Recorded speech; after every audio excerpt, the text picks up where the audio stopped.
Hey guys, and welcome back to the 17th day of the 25 days of Kitmas. I feel like ever since I started filming these Kitmas videos, I've gotten lazier and lazier with the way that I appear on camera, so I am so sorry about that. And we have another little hat that's made an appearance. This one specifically says Fur Mama on it. I don't even remember receiving it or buying it, so I'm sure that I got it as a gift somewhere along the way. But anyways, I decided to sport another hat here because the hair is looking a little wild on top. It's fine. But anyways, I hope you guys are having a great holiday season so far. And for today's video, I'm going to be going through my brush bag today and tell you guys also tips on how to pick out or how to choose brushes for your makeup kit. This is the brush bag that I have. It is from the brand My Kitco, as you guys can see on the front there. And I do want to note that this outside container with the pockets going on is actually a separate holder. So the brush buddy, which is what the main compartment is to hold all the brushes inside with the acrylic organizer, this is a separate piece. I'll show you guys on the screen what the Big Brush Buddy looks like, and then the outside of it is the Big Brush Buddy base, I believe. I get them off of Camera Ready Cosmetics. Of course, I will link every single thing I'm talking about down below, although I may not link all the individual brushes because that would take literally years to link. I may just kind of skip over a little bit and maybe just give you like my top ones that I have inside of here. Now, the main reason that I got this is because I do love all the different pockets that it has here. And then the Big Brush Buddy base also has this little spot on the back that you can either fit over a makeup case if you have maybe like a rolling train case or something. But if you open it, you can shove the flap and tuck it behind here, so that way the case stays open the whole entire time you're working, which is what I usually utilize it for. As of right now, I do not have that many things on the outside pockets. I usually keep my setting sprays in here, but for this purpose, I did go ahead and offload them just because I don't need to mention them in this video. As of right now, I have a lash curler, a face mask, my dog poo bags that I use for my brush holder, and I also have some cough drops at the bottom there too. I normally keep this pocket empty right here because I put my keys in my wallet inside of there whenever I'm traveling on site. And then I do have this little cute carrying case that I clipped to strap here, and this holds my little square reader that I have to take credit card payments. Then I'm going to open this section. This is probably my favorite section of this whole entire thing. This keeps things nice and organized. So as you can tell, it has two mesh compartments at the back and then one mesh compartment at the bottom. This first section has my lash applicator, my scissors, and then also the actual lash glue. Next compartment has a little acrylic liquid palette on it.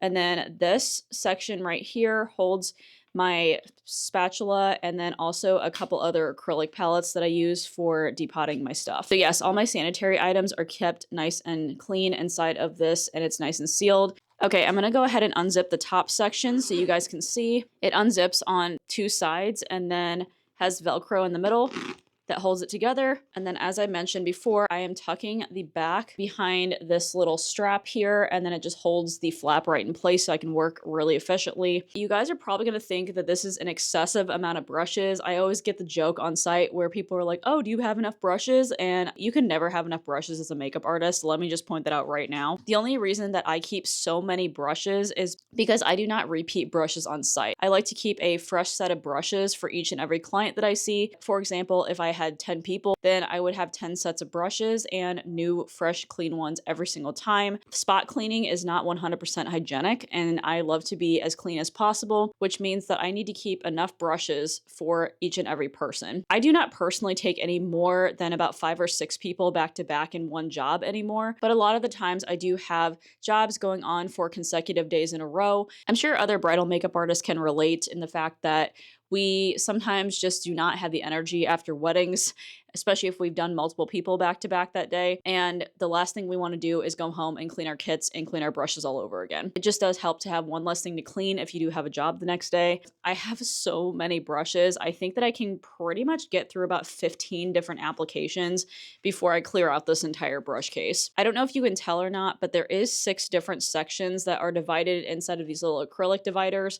This acrylic divider does come with the My Kitco Big Brush Buddy. I have separated it out by face brushes and then eye brushes at the bottom. Now with this, I am not going to go through each and every one of my brushes, but I'll kind of just show you guys generally what I use each brush for. This is sometimes not its original manufactured purpose, But again, with makeup artistry, it is an art form. So in my opinion, you do not have to use an item for what it's intended to, as long as it's working for you, especially with brushes. They are multi-purpose tools. So with this first section and the second section, I do have all the face brushes there, and they're specifically my larger powder brushes. I use them for blush, bronzer, setting powder, whatever I need to. Sometimes I use them for creams. It kind of just depends. I have a lot of these kind of brushes, which are from Face Atelier, and it is the Pro 148 brush. And as you can see, it's just a smaller tapered kind of brush. And then some of these white handled brushes are from a Jessup makeup set that I got from Amazon.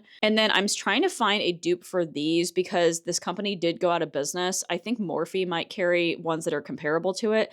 This is from Suva Beauty. If anybody's ever tried these, they are such great brushes. I got them when they were like $2 a piece on their closeout sale, and they are fantastic. They're almost like a cone kind of shape, if you can see, like a reverse cone shape. I love the density of them, and I use them for creams, powders, etc. Like, I get so much use out of those, and I'm really sad that they don't sell them anymore. If you can't tell, I pretty much find brushes that I really love, and then I buy at least 6 of them. And all of my brushes, for the most part, are synthetic brushes.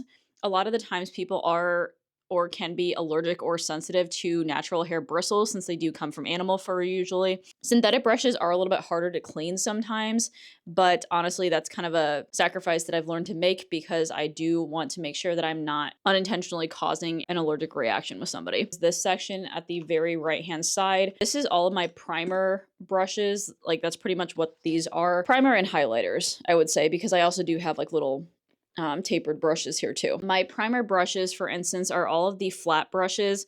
They're considered flat foundation brushes, but I like just using them for primers. This one's a really cheap one. I got it actually in my student kit when I went to esthetician school. It's from Crown Brushes. Biggest suggestion, never get brushes from Crown. They are just a private label cosmetic brand, and they're like the cheapest brushes.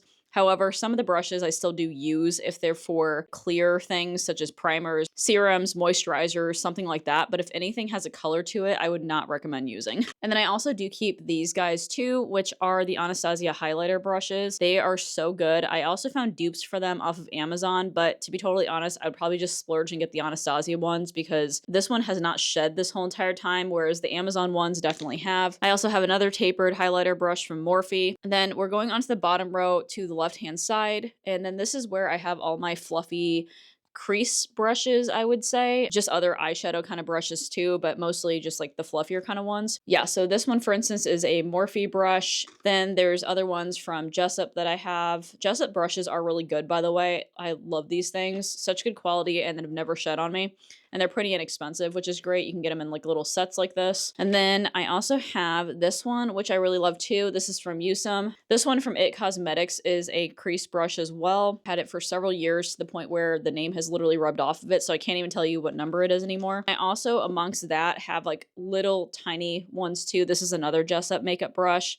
Very tiny and tapered. I use this for inner corner highlights or smudging underneath the lower lash line. Going in the middle, I have more of my liner brushes and also brushes that I use to smudge out eyeshadow underneath the eyes, but they have to be very, very tiny and tapered. Like these ones, for instance, I got from Suva Beauty. Again, discontinued, very sad about it, but it's a squared little tip brush, and I use this for either really thin eyeliner or I use this for underneath the lash line and smudging things out. Look at how tiny that is though. It's so thin and really precise. I love square tip brushes like this. Then I also have little tiny smudger brushes. This one's from Jessup. I think all the little squared ones I'm really a fan of that have a little bit of thickness to them. Then I have my double-ended brow brushes. This is also from Suva, but I do have some that are from Anastasia that I really like. Those ones hold up really well. I actually do not use these brow brushes that much anymore. I used to use a lot of brow powders inside of my kit, and so that's what I use these for, but nowadays I just use actual brow pencils, so the double-angled brow brushes sometimes get used as liner brushes now. And then I do have a couple of MAC eyeliner brushes. These guys are so good. I love the angled MAC brushes. And then my ultimate favorite brushes that I've shared multiple different times before on my channel, but these are from Aisha Beauty. They're just from Amazon, but they are the crispest, thinnest liner brushes They're very comparable to the MAC brushes, I would say, and the quality of them has held up very well over time. They are synthetic as well. I am just moving on to the right hand bottom section here, and this is my concealer brushes, eye primer brushes, and the lip brushes as well. The only outliers are these ones. These are under eye concealer brushes, but I also use them for cream bronzer sometimes too. These are MAC brushes. They are the 270S brushes, but those are just multi-purpose ones that I absolutely love. Then these ones right here are looking a little bit sad. I probably should just throw these away and get new ones again because they're a little bit frayed. But these are from Sigma. They're the concealer brushes. They're the F75 brushes.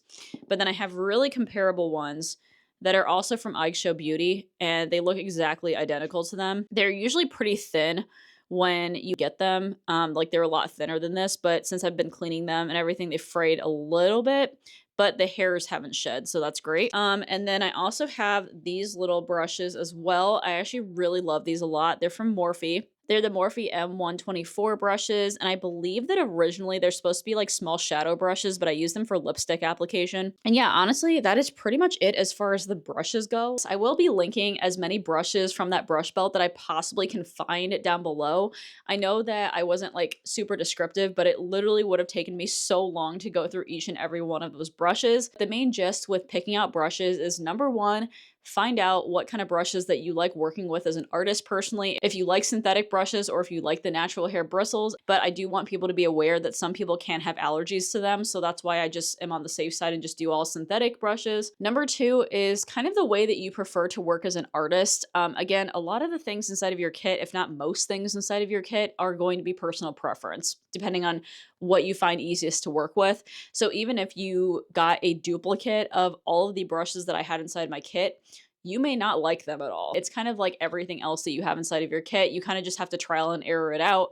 There's a ton of makeup brushes that have exited my kit because I do not work with them hardly. I personally used to have a lot of those denser foundation brushes inside of my kit, the kabuki style brushes, and I hardly use them because whenever I used them, I just felt like I was a little bit too heavy-handed, and I don't prefer to put foundation on with a brush. I usually use a sponge. Again, that's a personal preference with how I like to work as an artist. That's the way I've always worked, but sometimes makeup artists use those bigger kabuki style brushes, and that seems to work fine for them. And then my third tip is whenever you do find a brush that you really like, buy multiples of that brush and have multiple different sets, depending on how many people that you work with on average for each job.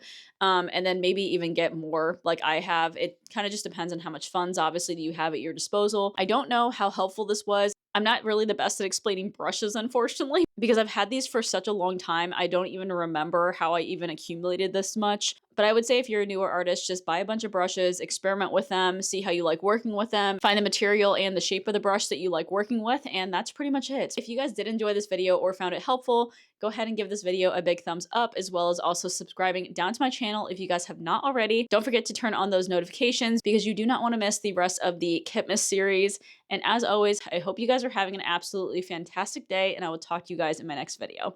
All right, bye.